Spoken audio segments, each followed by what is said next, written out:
5, 4, 3, 2, 1.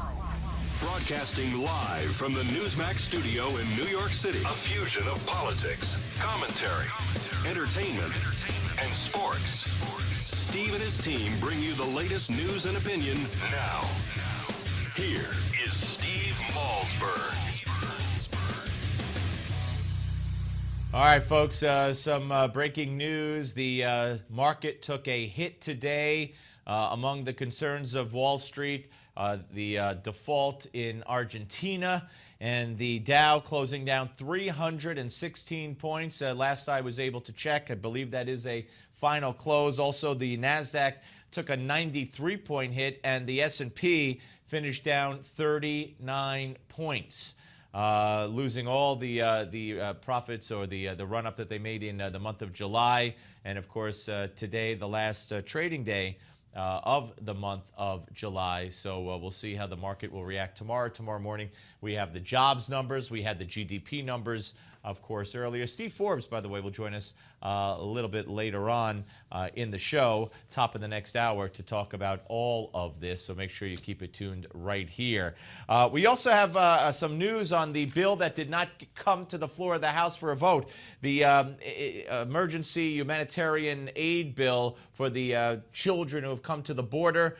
The Republican version of the bill did not have enough Republican support. And one reason, reportedly, according to the Daily Caller, is that the bill would have allowed youths from Mexico to use the same unaccompanied alien child loophole that the children from the other countries have been using. The 2008 law that is currently in effect that was used to stop sex trafficking of children. Now Mexican children would have been able to use that same loophole if this bill had passed. That's one reason why it didn't. Okay, Ben Stein's about to join us. Let's go back and watch Richard Nixon. The interests of the nation must always come before any personal considerations. From the discussions I have had with congressional and other leaders, I have concluded that because of the Watergate matter, I might not have the support of the Congress that I would consider necessary to back the very difficult decisions and carry out the duties of this office in the way the interests of the nation will require. I have never been a quitter. To leave office before my term is completed is abhorrent to every instinct in my body. But as president, I must put the interests of America first. All right, folks, that speech, August 8th, 1974, effective noon, August 9th, 1974. And joining us now is Ben Stein, actor, author, economist, former speechwriter for President Nixon and Ford, and Dreemz columnist for Newsmax Magazine. Hello, Ben. Oh, God, when you played that, tears started to come to my eyes. That day and the next day were the two worst days of my life. Well, that's what I wanted. That was just horrifying. It was just horrifying. That's what I want to talk about as we approach the anniversary here. I saw your column, "The Truth About Nixon." You guys ran the absolutely, in Newsmax Magazine, the absolutely best ever magazine story about Nixon. You guys should get crowns in heaven for that. Well, let's thank you very much, and let's talk about the portrayal of Richard Nixon through these many decades. Has, in your view, and what you knew of him, and what you how you feel about him, has it changed? Has it gotten better? Has history looked at him differently in more recent years as compared to at the time? I like him more every day. I would say I worship the man, and I consider him the bravest president of the 20th century, second only in terms of his bravery to Abraham Lincoln ever in American history. I consider him the greatest peacemaker there's ever been in American history. As a Jew, I consider him the best friend the Jews have ever had. The thought that this man was hounded from office by a lot of wormy, dishonest, horrible little guys and gals just makes me sick. What did you know at the time? In other words, you say it Well, was I the worst knew 2 that- days of your life. Did you help craft this speech? No, I did not at all. In fact, they came to us, all of us speechwriters, and they said, do any of you have an idea of a last-ditch Watergate speech that would save the Nixon presidency? And I said, yes, I think Mr. Nixon should say, I'm sorry, I did the things in terms of obstruction of justice that I'm accused of doing. They're very small things compared with what President Kennedy or President Johnson did, but I acknowledge I did them. But look at the peace I brought to the world. Look at the accomplishments I brought to the world. Please try to see this in realistic terms. Nobody's perfect, and I'm nowhere near perfect. And I don't claim to be perfect, but I claim to have brought a lot of peace to the world, a lot of security to the United States of America. And I'd like to that to be factored into the judgment on me. And I believe there's still much more to do, and I'd like you to be forbearing and give me the opportunity to do that, to build an even more lasting generation of peace for your children and grandchildren. But I will acknowledge I made mistakes, and I'm sorry, and as I say, I hope you'll put them in context. But that didn't happen. No. Actually, I forget who said it, but one of Nixon's aides, I hope contrition, he said, is BS. I won't say the full word on a family show, but contrition is BS. And but I said no. Americans, I think, appreciate an apology, and that we should have had an apology.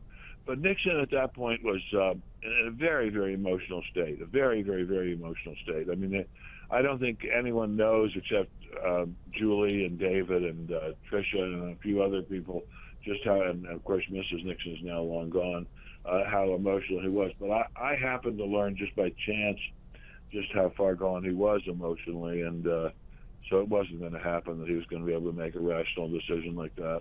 All right, and of course, the accomplishment you mentioned as a Jew, of course, he saved Israel at the behest of Golda Meir. Saved Israel. He saved Israel when Golda Meir had screwed up unbelievably badly, just unimaginably badly.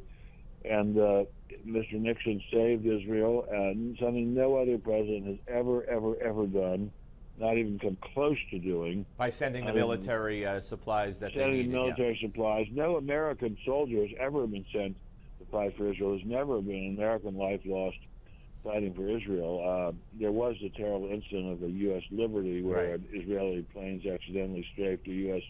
Navy ship, but that was a terrible thing. Israel apologized. And of course, Ben, China and ending the war in Vietnam, as you alluded to as well. And also strategic arms limitation talks with the Soviet, and the first time that had ever happened, that's peace indeed.